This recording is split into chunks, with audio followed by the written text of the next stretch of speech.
Bismillahirrahmanirrahim. Assalamualaikum warahmatullahi wabarakatuh.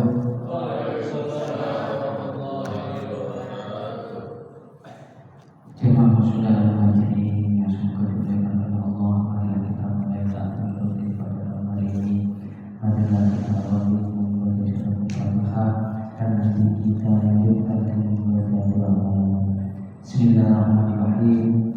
Ala hadhihi haqqillatin syarihah wa lahadana al-Mustafa fi syafa'ati rasulillah sallallahu alaihi wasallam wa ala alihi wa sahbihi wa dzurriyyatihi wa ahli baiti ajmain syukur la ilaha al-Fatihah. A'udzu billahi minasy syaithanir rajim. Bismillahirrahmanirrahim. Alhamdulillahi rabbil alamin. Ar-Rahmanir Rahim. Maliki yaumiddin. Iyyaka na'budu wa iyyaka nasta'in. Ihdinas siratal mustaqim. Siratal ladzina an'amta 'alaihim ghairil maghdubi 'alaihim waladdallin.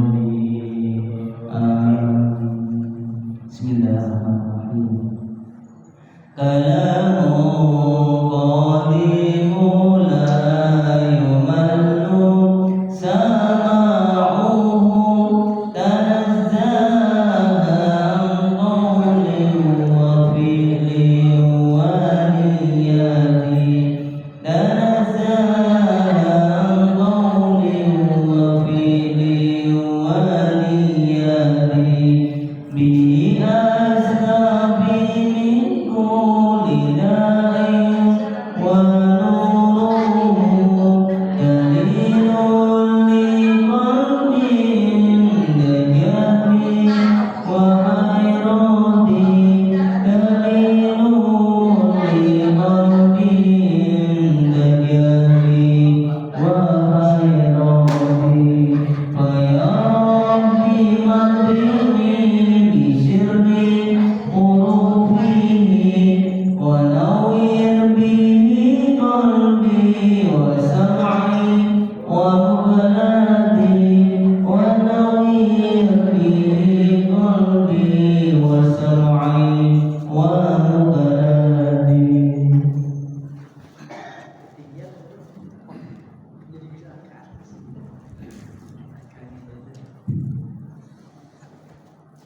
Allahumma salli ala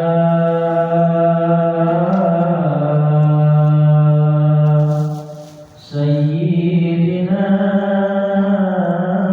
Muhammad wa ala ali sayyidina Muhammad.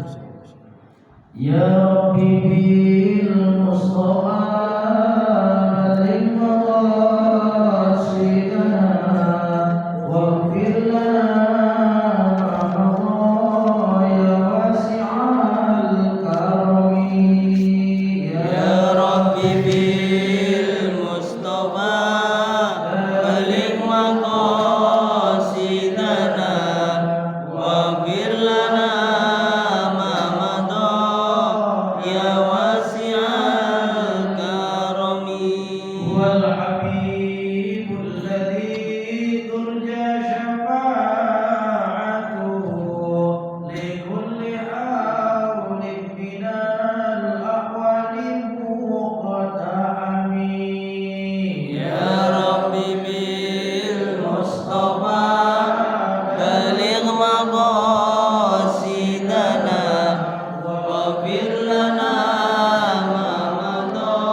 Bismillahirrahmanirrahim. Assalamualaikum warahmatullahi wabarakatuh. Waalaikumsalam warahmatullahi wabarakatuh. Alhamdulillahi rabbil alamin wa bihi nasta'in ala umuri dunya waddin.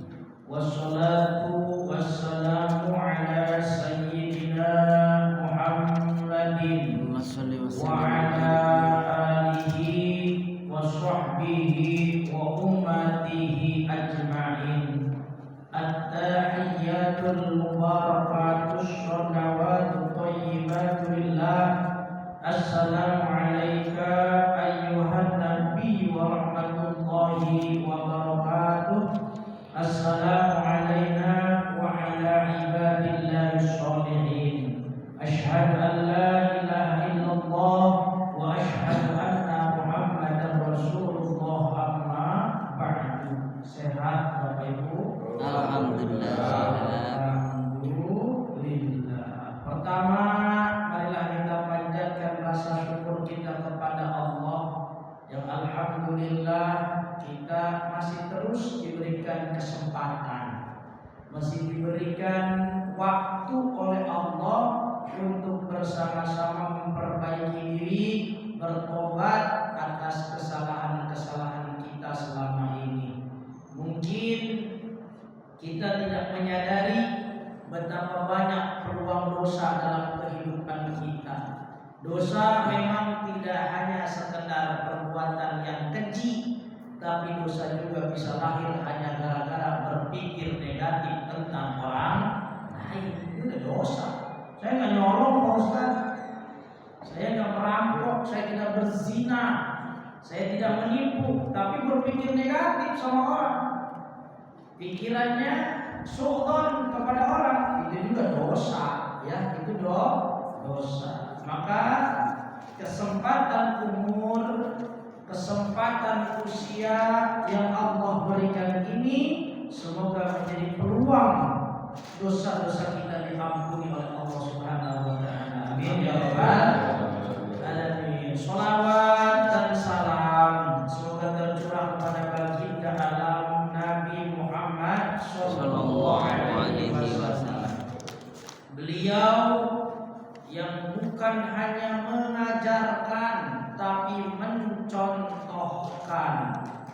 Beliau bukan enak-enakan dengan dakwahnya, justru beliau penuh dengan pengorbanan. Kita sebagai umatnya ngunduh enak, apalagi jadi ustaz zaman sekarang ngomong tok koyo ngene iki, ya, dapat jamuan, dapat bekal, masya Allah. Kanjeng Nabi dakwah diinceng nyawone, diintai terus pergerakannya, diincar terus nyawanya oleh musuh-musuh kanjeng Nabi. Maka kita ini bersyukur kepada Allah telah menempati titik di mana fase Islam tinggal melanjutkan, ya, tinggal melanjutkan perjuangan Rasulullah Sallallahu Alaihi Wasallam. Ada yang berjuang dengan harta, silakan. Ada yang berjuang dengan ilmu, silakan. Ada yang berjuang dengan tenaga, saya mau katanya duit gak punya, ilmu gak punya, ya udah saya ikut ngaduk aja lah, ikut bersihin musola aja dah, ikut ngoremin rumput aja dah. Ya itu pun berjuang di jalan Allah. Podo-podo ono nilainya di hadapan Allah Subhanahu wa taala. Nah, semoga kita ini yang melanjutkan tongkat estafeta perjuangan Rasul semoga dipandang ridho oleh Allah Subhanahu wa taala. Amin ya rabbal alamin. Hadirin Bapak-bapak, ibu-ibu, para jamaah yang dimuliakan Allah Subhanahu wa taala. Ini sekarang kita akan bahas tentang penyakit yang khusus diturunkan untuk umat Nabi Muhammad. Belum pernah ada penyakit ini pada umat yang lain, khusus untuk umat Nabi Muhammad.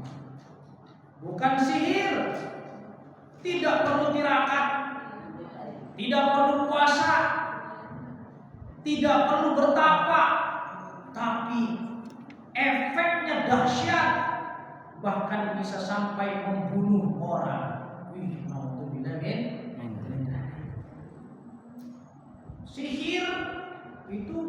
perlu mantra, perlu tirakat, perlu puasa. Itu sihir. Santet, gitu ya. Santet itu ada apa nggak sih Pak? Hah? Santet ada apa enggak? Ada Pak.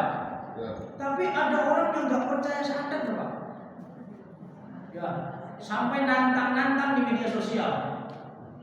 Ya kata orang begini, kalau memang santet itu ada, gitu ya. Santet saya, kalau saya kena santet, saya akan kasih rumah, tunjuk di mana saja, mau di BSD, mau di Grand Wisata, mau di Sumarekon, silakan tunjuk mau rumah di mana. Kalau berhasil nyantet saya, kata di media sosial tuh. Dan saya akan berikan gaji 25 juta setiap bulan kepada dia yang berhasil nyantet saya. Itu tantangan yang kalau ada orang mau jalanin, konyol tuh orang. Seandainya santet ada dan ada orang yang bisa nyantet, ditantang begitu, dilakonin Pak, gimana menurut Bapak? Itu ada, ya pesulap merah tuh. Pesulap merah kan nantang-nantangin orang ya. Katanya kalau santet itu ada, silakan santet saya kasih rumah di mana aja silakan. Saya kasih duit 25 juta per bulan. Ada lagi Peri Irwandi. Kalau mau santet ada katanya, silakan santet saya. Kalau kena, saya kasih mobil Alphard. Pak, seandainya ada orang yang bisa santet, kemudian santet tuh pesulap merah, kena tuh pesulap merah, sakit umpama lumpuh tuh pesulap merah, terus orang yang nyantet itu ngaku di media sosial, tuh pesulap merah sekarang sakit, itu disantet sama saya. Itu orang yang bisa nyantet tersebut Pak, mau beli rumah gak bakal diterima sama orang. Paham gak maksudnya? Ya itu perbuatan yang konyol, artinya bisa nyantet dipamer-pamer ke, bisa nyantet diumum-umumin sama orang. Ya itu adalah perbuatan yang konyol. Siapa yang mau bertetangga dengan orang yang bisa nyantet? Ayo. Dia mau beli rumah katanya di BSD, saya tunjuk di BSD rumah yang paling mewah. Atau punya rumah di Sumarekon, saya mau tunjuk. Itu orang Sumarekon, ketika pesulap merah mau beli rumah di situ, pesulap merahnya bilang begini, Pak developer, saya mau beli rumah buat orang ini berhasil nyantet saya. Ada nggak rumah yang tersisa di sini? Wah itu Pak developer udah aman katanya. Jangan punya rumah di sini, orang yang bisa nyantet mantar masyarakatnya bubar. Malah perumahan saya nggak laku, nggak ada yang mau punya tetangga tukang santet. Pintar pesulap merah. Ya saya kalau ada yang bisa nyantet, silakan santet saya. Kalau berhasil, saya kasih rumah, saya kasih 22 juta. Ya dia walaupun dikasih rumah, dia akan terkena sanksi sosial seluruh masyarakat Indonesia. Bakal dikucilkan, bakal diusir oleh seluruh rakyat Indonesia. Oh, ya kalau membuktikan santet ada, disantet itu pesulap merah, ya konyol juga orang yang membuktikannya. Tapi santet itu ada apa nggak sih Pak? Ya. Ada. Itu istilah Jawa, istilah Arabnya sihir. Pak-pakannya sihir itu dibagi-bagi. Sihir itu kalau dari jauh untuk membunuh orang Jawa ngomongnya santet kan itu. Kalau dari jauh pengen orang itu cinta sama kita, itu namanya pelet. Kalau dari jauh pengen dapat duit, jagain lilin, itu namanya ngepet. Itu semua jenis sihir.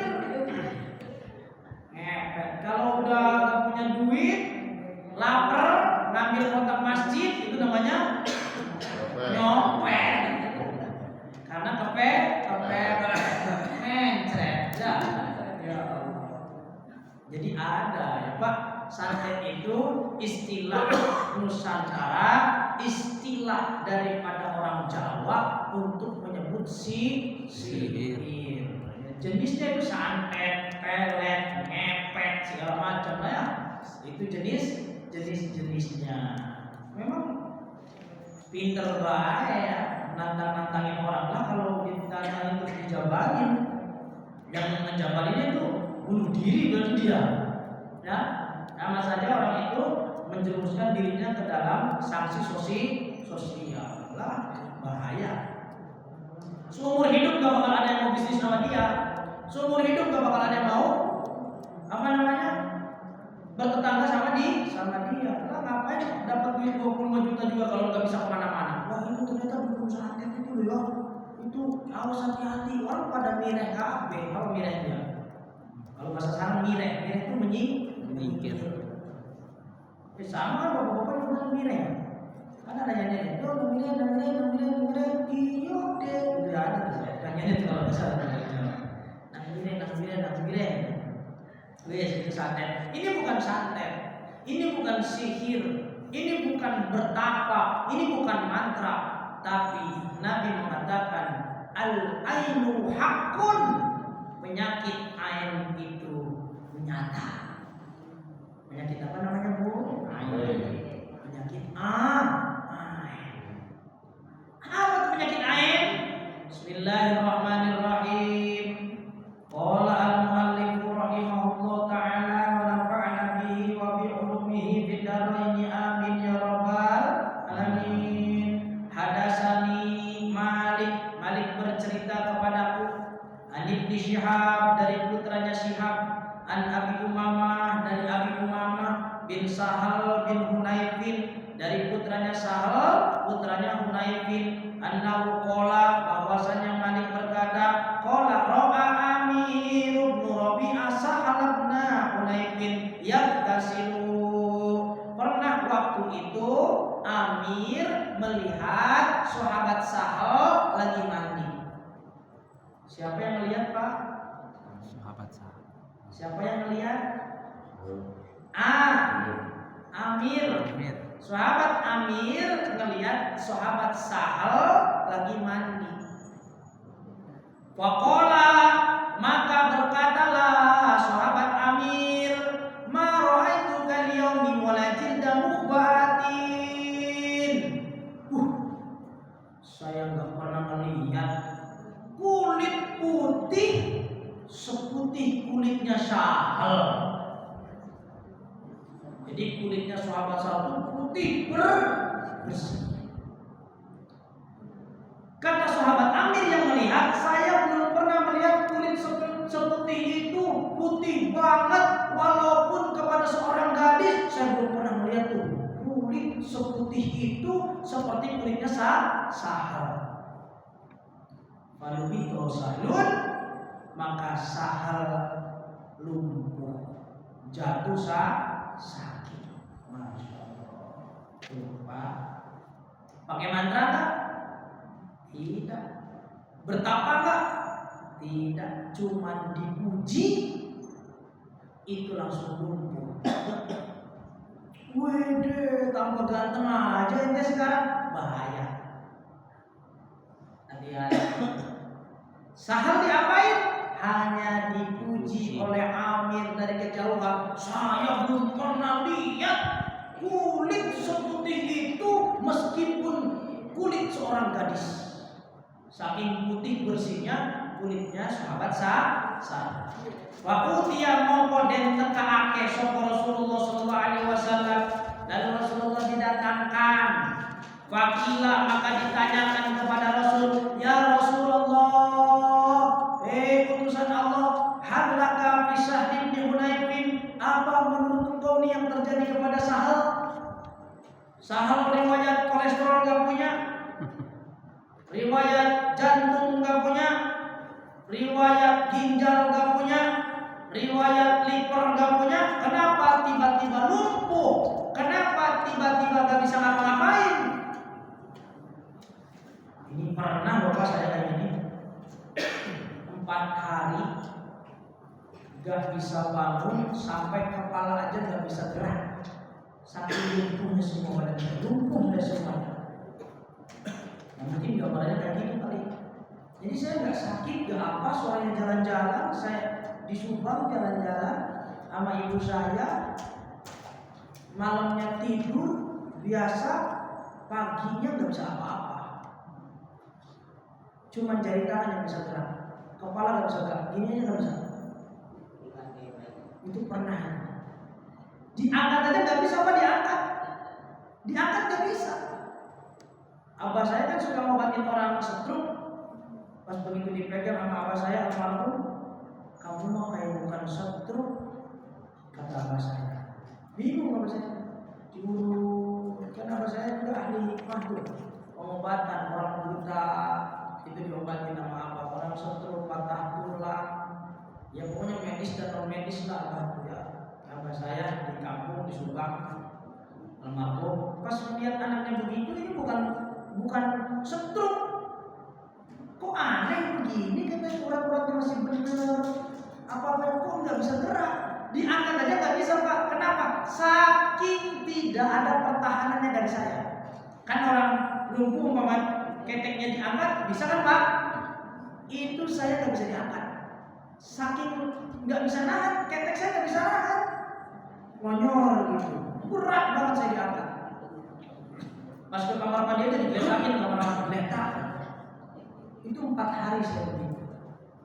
Gimana sembuhnya saya itu? Abah saya sholat hajat, kemudian baca doa nubuat. Dibaca doa nubuat. Ini saksinya istri saya, ibu saya, tapi ibu saya sudah meninggal. Kakak saya yang masih ada, istri saya, kakak saya yang membuat. Itu jadi saksi. Jam 3 subuh, abah saya baca doa nubuat. Dibaca doa nubuat, itu digenteng meledak. Pintu yang tertutup rapat, pintu dapur itu berat, itu terbuat dari kayu apa gitu. Ya kayak gini, tapi ini kan enteng nih, dari apa namanya ya? Hamper ya, hamper. Nah, pintu dapur rumah kampung itu berat. Dan itu kalau udah ditutup ya butuh usaha pakai tenaga, itu kebuka. Der, nabrak tembok. Mungkin itu mah bukan air, tapi bisa jadi itu sihir. Langsung jam 4 saya bangun duduk. Kata abah saya, ya Allah, alhamdulillah. Abah saya takbir, Allahu Akbar, sujud syukur, langsung coba nantung. Kalau kata orang Sunda kan nantung. Coba nantung, berdiri katanya. Berdiri spontan saya berdiri, Allahu Akbar. Kalau lumpuh, kalau stroke kan nggak bisa langsung pak. Langsung berdiri itu hari itu dan normal kembali.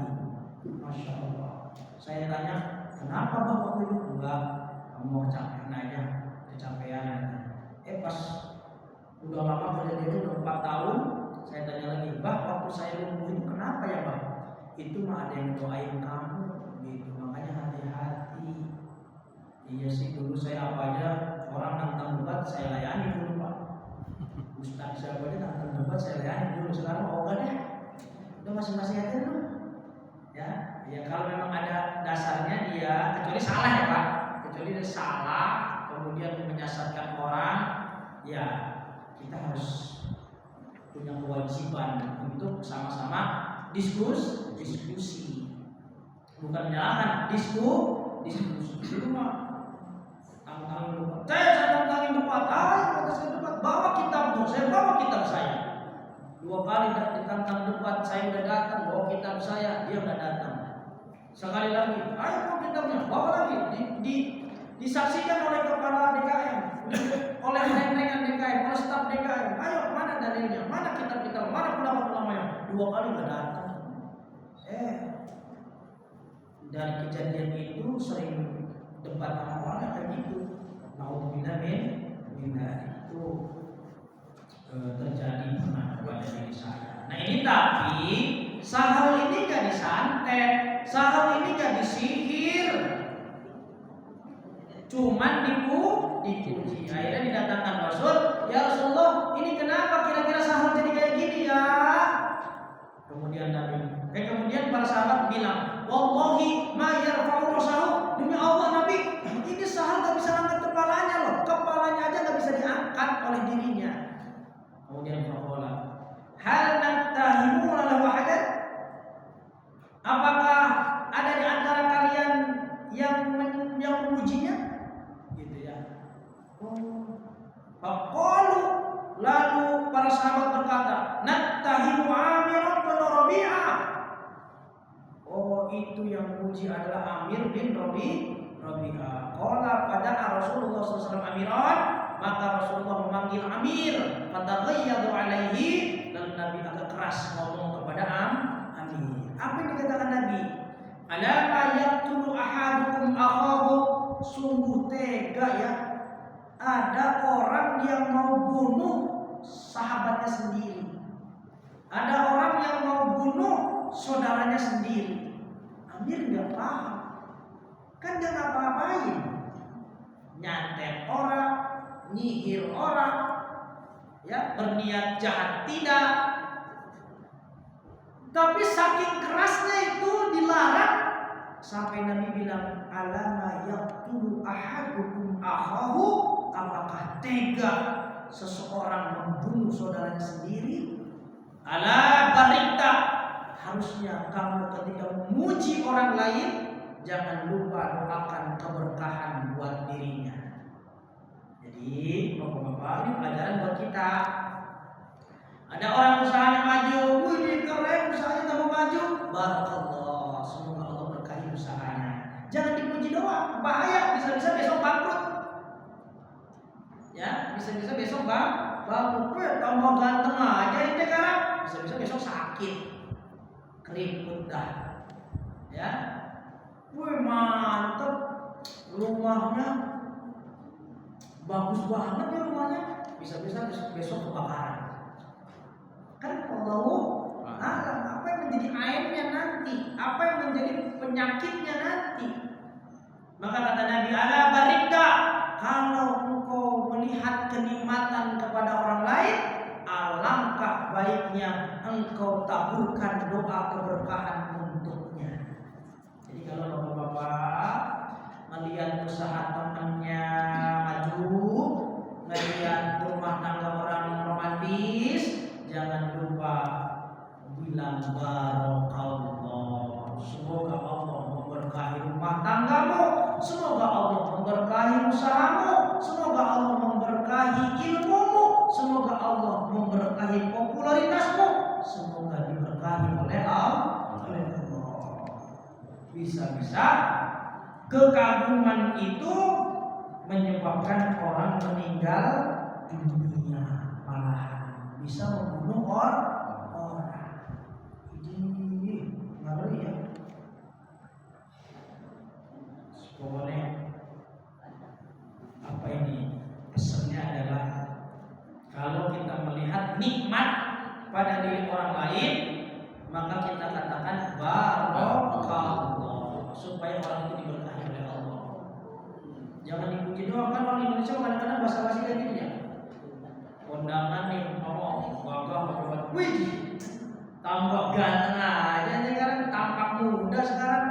Hati-hati, itu bisa jadi ain untuk orang tersebut. Berarti gampang dong, bikin orang sakit. Ya memang begitu. Apalagi jadi ustaz, fotonya di mana-mana, spanduknya di mana-mana. Cuman sekelas saya aja yang spanduknya nongkrong di depan perumahan, itu ada orang yang jengkel loh gara-gara spanduk saya.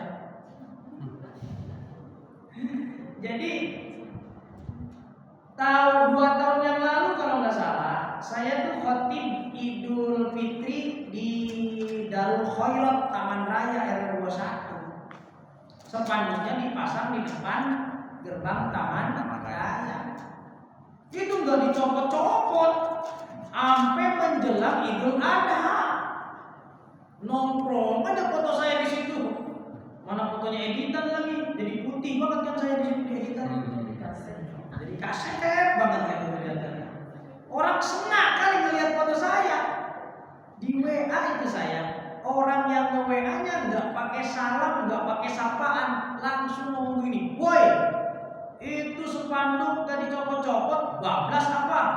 Khotibnya sampai Idul Adha," kata dia gitu. Saya nggak ngeh, spanduk di mana ya? Pas saya lewat ke situ ke depan taman raya, oh iya spanduk saya Idul Fitri masih nongkrong di situ. Akhirnya saya telepon Ya teman saya, assalamualaikum Pak, itu tolong dong spanduk saya diturunin. Oh iya Ustaz, insya Allah nanti diturunin sama pengurus katanya. Kenapa Ustaz? Itu kasihan kepanasan, kehujanan. Kadang-kadang ada yang naksir saya, ada juga yang ngerudahin saya, Pak. Ada saya gitu. Ya Ustaz tadi dipindah diturunin. Iya sorenya diganti. Sorenya saya lewat lagi mau ke Puri Cendana, itu udah diganti gambar kambing. Ya, karena mau Idul Adha. Ini kan gambar kambing sekalian. Kadang ada orang yang begitu bapak-bapak. Jadi hati-hati kalau bapak-bapak, ibu-ibu update status. Ya, kadang-kadang kita makan aja update status ya. Makan di mana nih? Dipoto dulu di update status. Alhamdulillah, nikmat dari Allah. Nikmat yang mana lagi yang kau dustakan? Judulnya mah iya. Ayat Allah mana ya? Pokoknya diupload ke foto kita, makanan kita, keluarga kita. A'udzu bikalimatillahi tammati min syarri ma khalaq. Ya Allah, aku berlindung dengan kalimat-Mu yang sempurna dari kejahatan dan keburukan yang tercipta. Ya Allah. Jadi kita doa dulu, a'udzu bikalimatillahi tammati min syarri ma khalaq, baru update status. Kadang dari status itu bisa ada penyakit ain. Orang melihat rumah tangga kita happy baik, terus kita upload di foto berdua sama bini nih, bapak-bapak yang sama istri atau ibu-ibu sama suami di fotonya cekrek gitu, dibikin status. Itu orang, nggak semua orang doanya baik, ya, nggak semua orang yang melihat itu dengan doa yang baik. Bisa jadi Allah orang, dan juga bakal pisah tuh orang gak lama. Ada nggak orang ngomong gitu kira-kira? Ada dalam hatinya. Tiba-tiba malamnya berantem hanya gara-gara segelas kopi. Naruh gelasnya di luar, bininya udah capek banget. Bapak, kopi aja dibikinin, timbang gelas dibawa ke dapur aja susah amat sih Pak. Mama gimana sih? Urusan gelas aja sampai bentak-bentak Papa. Papa juga capek kerja nih. Wah berantem gede akhirnya. Diungkit masa lalu.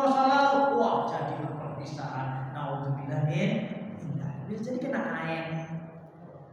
Dan air ini hebat. Ya, kita lanjutin dulu hadis berikutnya. Lalu bagaimana cara menyembuhkannya? Rasulullah memanggil Amir suruh wudu, air wudunya diguyurkan kepada Sahal yang lumpuh, lalu Sahal bangun dengan sempurna seperti tidak pernah sakit sama sekali. Itu kalau orangnya tahu siapa yang menyebabkan air. Ya kalau nggak tahu gimana? Kan Nabi nanya siapa yang muji Sahal ini? Oh itu katanya Amir waktu Sahal mandi dia melihat kulitnya putih. Panggil sini kata Nabi. Wudu. Basuh wajahmu, basuh tanganmu, basuh kepalamu, basuh kakimu. Itu bekas air wudunya Amir disiramkan ke Sahal, berdiri tegak seperti tidak pernah sakit sama sekali. Ada lagi. Hadasani an Malik, diceritakan dari Malik. An Humaid bin Qais al-Makki, dari Qais al-Makki, annahu qala duhila ala Rasulillah sallallahu alaihi wasallam bibnai Ja'far bin Abi Thalib. Nabi kedatangan dua bayi Ja'far bin Abi Thalib. Berarti masih saudaranya Nabi ya. Ja'far bin Abi Thalib. Kalau Ali bin siapa? Ali bin Abi, berarti saudaranya sobat Ali nih. Ada berarti mungkin kakaknya, mungkin adiknya. Namanya Ja'far bin Abi Thalib. Faqala li hadinatihima mali arahuma dhari'ain. Faqala hadinahuma ya Rasulullah innahu tasrahu ilaihi al-ain wa lam yanfa'na an tastarikiya lahuma illa ana la nadri ma yuwafiquna min dhalik.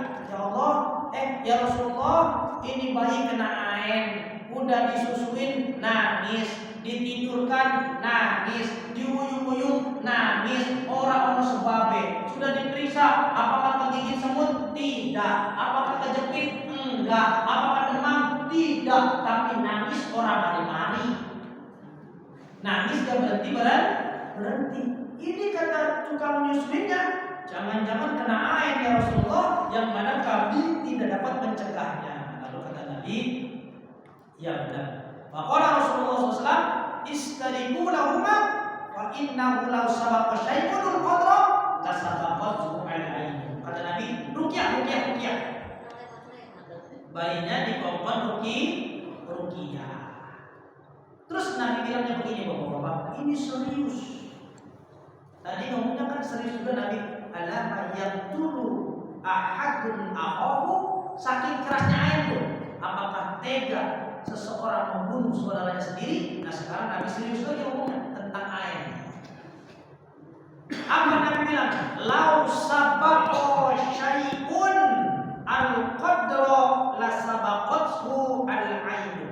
Seandainya ada di dunia ini sesuatu yang lebih cepat daripada takdir, maka penyakit ain itulah yang lebih cepat daripada takdir. Saking apa ya? Saking cepat deh. Kata Nabi, seandainya ada sesuatu yang lebih cepat daripada takdir, maka ain itulah yang lebih cepat. Masya Allah. Makanya orang zaman dulu kalau ada bayi jangan dipuji ya. Orang zaman engkau malah sakit. Bukan mitos itu, ini ada hadisnya. Makanya orang zaman dulu tuh ngaji beneran, orang zaman dulu tuh paham. Dan hal-hal seperti ini itu sudah dilakukan oleh orang-orang zaman dulu. Ya Allah, bayi ini gembul temen, besoknya demam. Suka gitu Mbak? Ini makanya bagi para MC, ini kayaknya kelihatannya udah MC semua ini. Apa MC itu? MC itu ngomong cucu. Udah pada pensiun kan, tugasnya tinggal MC ngomong cucu kan biasanya dipuji-puji tuh kan. Nang cucu gua ganteng goyong gemblong kemari gembul besoknya sakit kalau tidak didoakan. Makanya nang minum barakallah. Terus Mbah Najib juga pernah bilang ya, Mbah Najib Maimun, putranya Mbah Maimun itu pernah bilang begini, gue anak dilem-lem, apa dilem-lem dulu? Dipuji-puji. Orang mukpong kasih karo sholawat, iku anakmu sering sakit atau cepet matinya. Jadi kalau punya anak balita, ibu sering puji-puji tanpa diakhiri sholawat, itu bocah bakal gampang sakit dan matinya cepat, kata Mbah Najib. Makanya dari sini kita belajar, oh iya orang zaman dulu itu istri saya pantang loh kalau ada tetangga muji, ya Allah nih anaknya gembul banget, langsung istri saya langsung sambar, oh maksudnya Sayyidina Muhammad, takut lagi sakit anaknya. Kalau saya muji aja, ya Allah Aden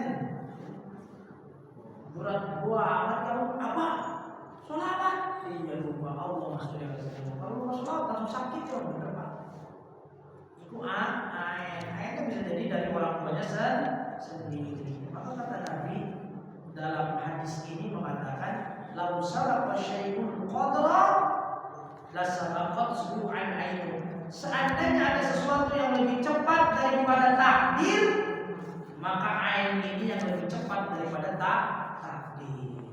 Kayak ibu yang punya bayi, yang punya omongan, dipuji, diiringi sholat. Ya kalau bisa mau ngomong sambil sholat ya. Allahumma sholli ala sayyidina Muhammadin tibbil qulubi, supaya enggak jadi ain. Ojo nang ini ada siapa ya, ada siapa? Hilang terang siapa? Ya, itu ya. Bapak Ibu yang dirahmati Allah Subhanahu wa taala. Bisa berapa menit lagi? 5 menit. 5 menit lagi. Nah, itulah tentang ain, dan ain itu kata Nabi nyata. Ya, ain itu nyata. hati-hati memuji orang. Kalau kita memuji orang, kalau kita kagum sama orang, akhirnya Allah.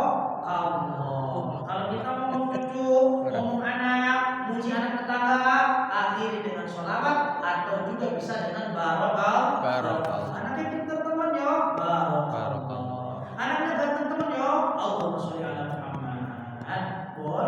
Boleh begitu, jangan hanya dipuji. Maka kata Nabi, ada yang tulu ahadun akhahu, sungguh tega kalau ada orang kagum doang tanpa mendoakannya, itu bisa jadi ain. Alhamdulillah semoga kita terhindar min ainin lama, dari penyakit ain yang melumpuhkan kita. Alhamdulillah ya, semoga kita dijaga oleh Allah Subhanahu wa taala, keluarga kita dijaga oleh Allah Subhanahu wa taala. Cepat Pak, cepat banget ain itu cepat nyampe. Makanya oleh Nabi diibaratkan seandainya ada sesuatu yang lebih cepat daripada takdir, maka penyakit ain itulah yang lebih cepat. Masya Allah.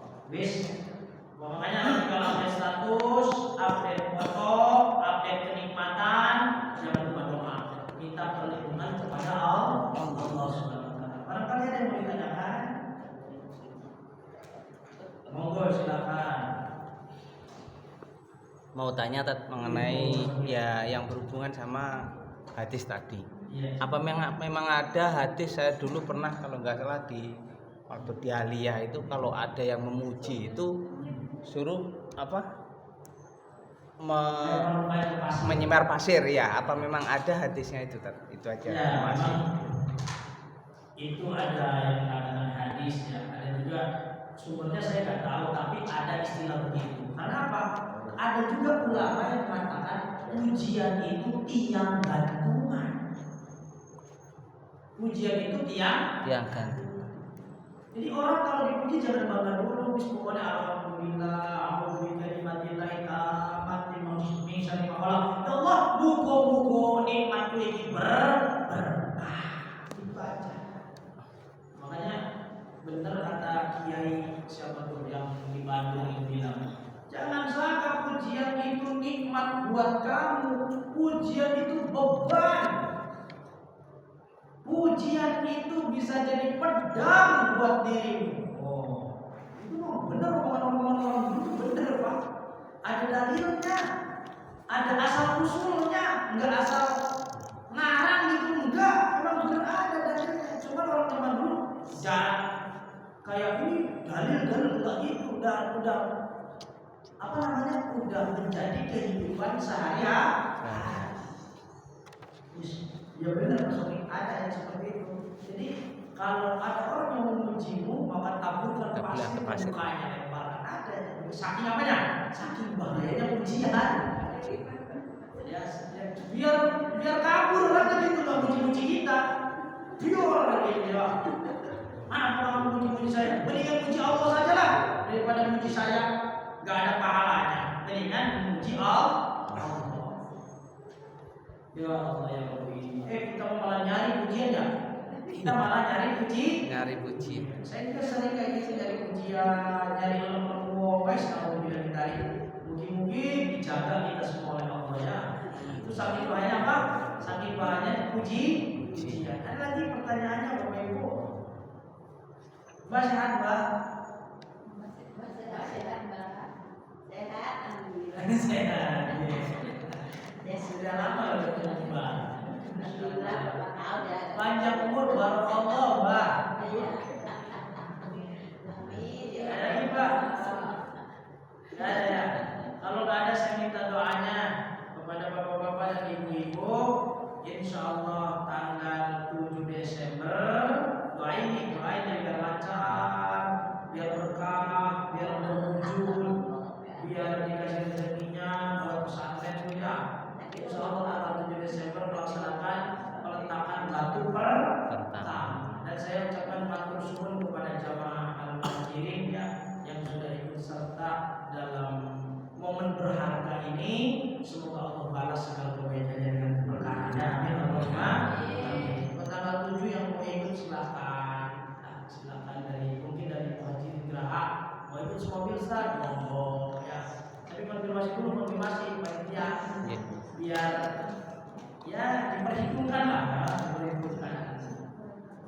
yaitu juga patungan majelis itu buat majelis juga, buat yang datang juga kan, buat snack gitu ya.